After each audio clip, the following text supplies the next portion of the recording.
नमस्कार आप सबको फैब नोट्स में एक बार फिर से आपका स्वागत है। हमने स्टार्ट किया था biology chapter first reproduction in plants and animals, पौधों और जंतुओं में प्रजनन। ये आपका लेक्चर 5 होगा। इसमें हम देखेंगे फीमेल रिप्रोडक्टिव ऑर्गन्स, स्त्री प्रजनन तंत्र को पढ़ेंगे हम इस लेक्चर में। लेक्चर 1 में हमने पढ़ा था एसेक्सुअल रिप्रोडक्शन इन प्लांट्स, पौधों में अलैंगिक प्रजनन। उसके बाद हमने लेक्चर 2 पढ़ा था, उसमें हमने पढ़ा था सेक्सुअल रिप्रोडक्शन इन प्लांट्स, पौधों में लैंगिक प्रजनन। और लेक्चर 3 आया था, उसमें हम देखे थे एसेक्सुअल रिप्रोडक्शन इन एनिमल्स, जंतुओं में अलैंगिक प्रजनन। उसके बाद आपका लेक्चर 4 आया था, उसमें हमने सेक्सुअल रिप्रोडक्शन इन ह्यूमंस देखे थे, जिसमें पार्टिकुलरली मैन रिप्रोडक्टिव पार्ट्स को पढ़े थे, पुरुष प्रजनन तंत्र को पढ़े थे। और ये अपना लेक्चर लास्ट होगा रिप्रोडक्शन का, लेक्चर 5, जिसमें हम फीमेल रिप्रोडक्टिव ऑर्गन्स को पढ़ेंगे। तो लेक्चर स्टार्ट करने से पहले हम छोटा सा रिकैप कर लेते हैं, हमें इस लेक्चर में क्या क्या पढ़ना है, हमें फीमेल रिप्रोडक्टिव ऑर्गन्स में क्या क्या पढ़ने होते हैं, क्या क्या एसएससी के सिलेबस हैं, वो देख लेते हैं। तो पहले हम major organs of female reproductive system पढ़ेंगे। महिला प्रजनन तंत्र के मुख्य भाग क्या क्या होते हैं,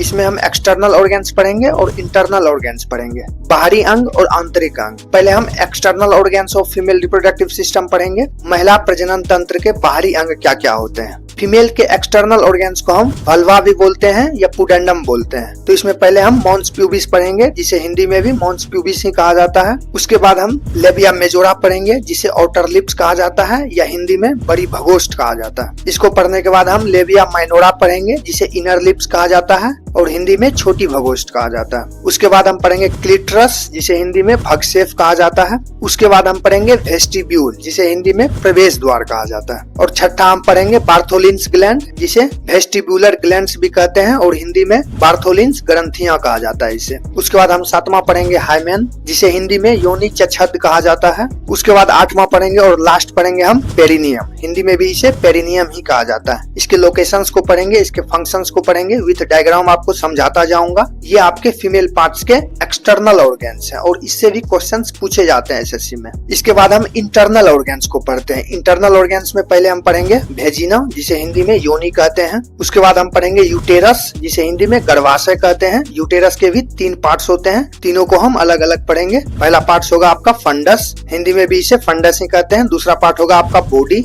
और तीसरा पार्ट होगा आपका सर्विक्स, इसे भी हिंदी में सर्विक्स ही कहा जाता है। उसके बाद हम यूटेरस के लेयर्स पढ़ेंगे, गर्भाशय के क्या क्या परत होते हैं। तो टोटल 3 परतें होती है, 3 लेयर्स होते हैं, उन तीनों को एक एक करके पढ़ेंगे। पहला होगा आपका पेरीमेट्रियम, जिसे हिंदी में भी पेरीमेट्रियम ही कहते हैं। दूसरा होगा आपका मायोमेट्रियम, हिंदी में भी इसे मायोमेट्रियम ही कहा जाता है। और तीसरा और लास्ट हो जाएगा आपका इंडोमेट्रियम, हिंदी में भी इसे इंडोमेट्रियम ही कहते हैं। इसके भी लोकेशंस को देखेंगे विद डायग्राम और इसके फंक्शंस को पढ़ेंगे। उसके बाद तीसरा होगा आपका फ्लैपियन ट्यूब, जिसे ओविडक्ट भी कहा जाता है और हिंदी में डिम्बवाही नलिकाएं कहा जाता है। इसके भी 3 पार्ट्स होते हैं, पहला होता है आपका इस्टमस, दूसरा होता है आपका एम्पुला और तीसरा होता है आपका इन्फंडिबुलम। इसको पढ़ने के बाद हम चौथा इंटरनल ऑर्गन्स पढ़ेंगे, जो है आपका ओवेरी, और ये सबसे इंपॉर्टेंट है, जिसे हिंदी में अंडाशय भी कहते हैं। तो इंटरनल ऑर्गन्स में हमें इतना ही पढ़ना है। इसको पढ़ने के बाद, समझने के बाद हम नए टॉपिक पे आएंगे। नया टॉपिक होगा आपका मेंस्ट्रुअल साइकिल, जिसे हिंदी में मासिक धर्म चक्र कहते हैं। तो ये पीरियड पूरा आपका 28 डेज का होता है।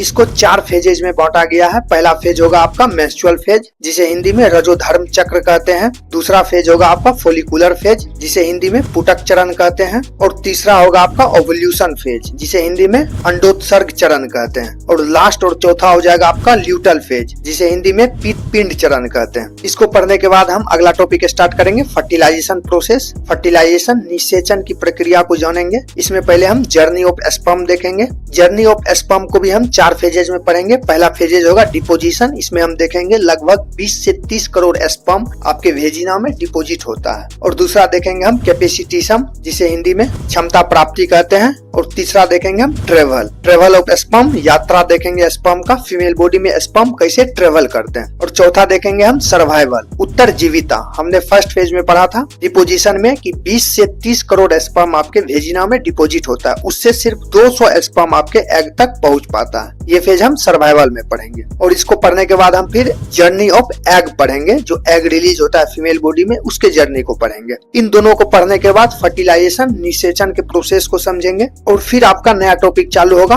पोस्ट फर्टिलाइजेशन इवेंट, निषेचन की बाद की घटनाएं को देखेंगे, जिसमें आपका आपका जाइगोट का फॉर्मेशन होता है, उसके बाद मोड्यूला का फॉर्मेशन होता है, उसके बाद ब्लास्टोसिस्ट का फॉर्मेशन होता है और इसके बाद आपका होता है इम्प्लांटेशन, जिसे हिंदी में आरोपण कहते हैं। पोस्ट फर्टिलाइजेशन पढ़ने के बाद हम प्रेगनेंसी पढ़ेंगे, गर्भाशय पढ़ेंगे। प्रेगनेंसी में हम अर्ली साइंस पढ़ेंगे प्रेगनेंसी के आरंभिक लक्षण क्या क्या होते हैं, गर्भाशय के आरंभिक लक्षण को पढ़ेंगे। उसके बाद हम प्रेगनेंसी टेस्ट को देखेंगे, गर्भाशय परीक्षण कैसे होता है, कैसे किया जाता है, किस हार्मोन से प्रेगनेंसी का पता चलता है, ये सब पढ़ेंगे। फिर प्रोसेस ऑफ प्रेगनेंसी पढ़ेंगे हम, ये जो प्रेगनेंसी का प्रोसेस है, गर्भाशय का पूरा प्रक्रिया है, ये कैसे होता है। तो इसमें फिर से हम रिकॉल करेंगे फर्टिलाइजेशन को, इम्प्लांटेशन को। उसके बाद हम फिर प्रेगनेंसी के स्टेजेस देखेंगे। तो प्रेगनेंसी आपका 3 स्टेजेस में बांटा गया है। पहला होगा आपका फर्स्ट ट्राइमेस्टर, जिसे पहली तिमाही कहते हैं। इसमें देखेंगे फ्यूटस में क्या ग्रोथ होता है, बेबी में क्या ग्रोथ होता है। और दूसरा होगा आपका सेकेंड ट्राइमेस्टर, जिसे दूसरी तिमाही कहते हैं।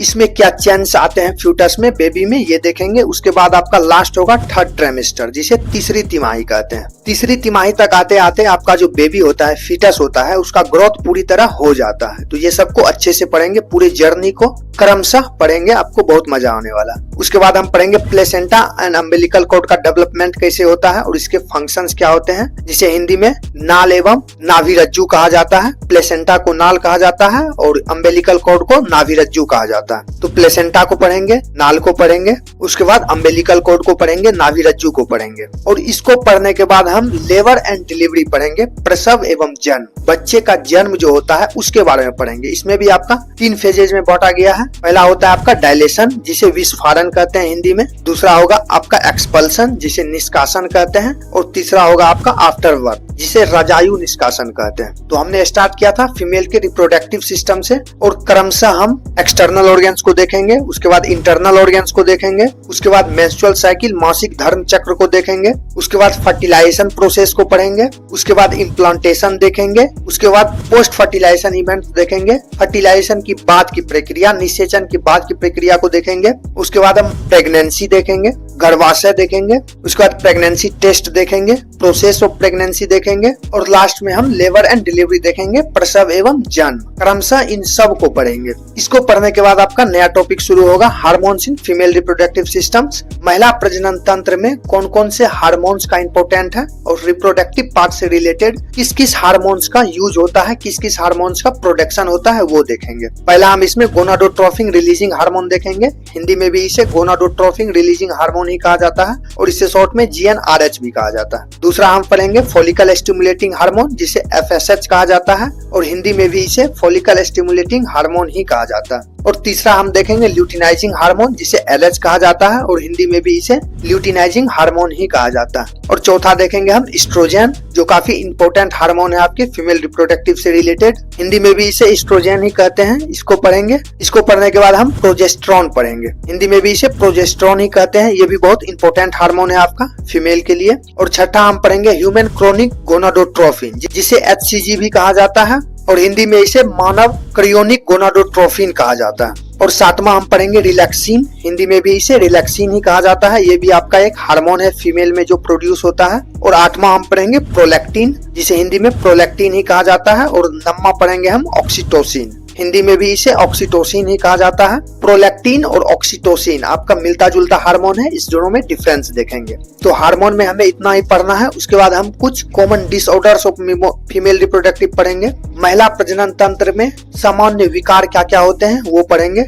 पहला होगा आपका पॉलीसिस्टिक ओवेरी सिंड्रोम, जिसे शॉर्ट में PCOS भी कहते हैं और हिंदी में भी इसे पॉलीसिस्टिक ओवेरी सिंड्रोम ही कहते हैं। दूसरा हम पढ़ेंगे इंडोमेट्रियोसिस, हिंदी में भी इसे इंडोमेट्रियोसिस ही कहा जाता है। और चौथा हम पढ़ेंगे यूटेराइन फाइब्रॉइड्स, जिसे हिंदी में गर्भाशय फाइब्रॉइड्स कहा जाता है। ये आपका इंडोमेट्रियोसिस और यूटेराइन फाइब्रॉइड्स ये दोनों मिलते जुलते डिजीज होते हैं, इसमें थोड़ी बहुत डिफरेंस होती है, वो डिफरेंस को हम अच्छे से जानेंगे। उसके बाद चौथा डिजीज होगा आपका कर्विकल कैंसर, जिसे हिंदी में गर्भाशय ग्रीवा कैंसर कहते हैं। और पांचवा हम पढ़ेंगे ब्रेस्ट कैंसर, ये आपका लास्ट हो जाएगा, जिसे हिंदी में स्तन कैंसर कहते हैं। और इन सब को पढ़ने के बाद हम SSC के प्रीवियस ईयर क्वेश्चंस प्रैक्टिस करेंगे जो पिछले वर्ष पूछे गए हैं। तो आइए स्टार्ट करते हैं हम आज का अपना लेक्चर। उससे पहले अगर आप नए हैं, अभी तक चैनल को लाइक और सब्सक्राइब नहीं किए हैं, तो आप लाइक सब्सक्राइब कर दें, आपको नए वीडियोज के नोटिफिकेशन आते रहेंगे। और आपको जिस PDF पर पढ़ाया जाएगा वो PDF आपको डिस्क्रिप्शन में